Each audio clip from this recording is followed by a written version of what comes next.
Hi, we're back and today is all about type 5.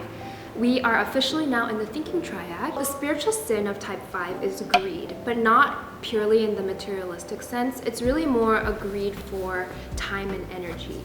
They try to conserve their time and energy because they feel like they don't have enough of it to give out willy-nilly.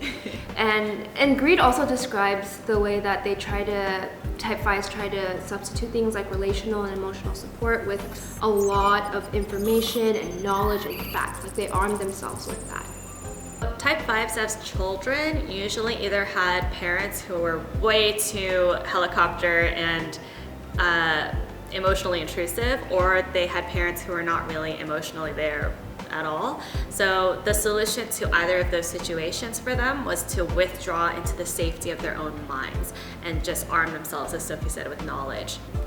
5s deep down fear and kind of believe that they're actually incapable of being out there in the world. So they have to kind of create ways for them to be able to function, and that's usually by becoming an expert in something or learning a lot about something. For that reason, they feel that knowledge is power, and so they're very private people and they're very selective about which pieces of information about themselves they share with other people. A lot of type 5s, because they have this fear of being incompetent, struggle with receiving help from other people, and so they're actually very independent.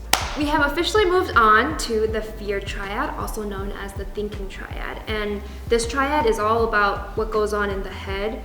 5s, 6s, and 7s all relate to fear in different ways. And so 5s will externalize it, 6s will internalize it, and 7s will actually run away from their fears.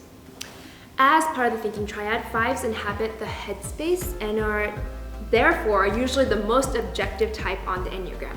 So if you have a 5 friend, they're going to be a good source for you to go to if you need advice, and as long as you can handle their honest answer.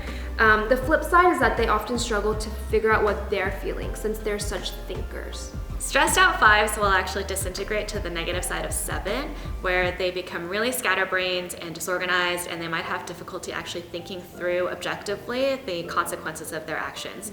Whereas secure 5s will move towards the positive side of type 8, where they actually feel like they have enough energy and enough confidence in themselves to step into the world as a participant rather than just as a passive observer collecting information. So 5s are often the number on the Enneagram that supports others with all the knowledge that they have and their expertise and the way they silently support, but they themselves have a hard time receiving that same kind of support. So 5s need to be brave and let people in. It's really on them to make sure that they don't detach emotionally, and that just like everyone else, we know that 5s want to be loved and accepted, but they need to accept that love and care that others want to give to them.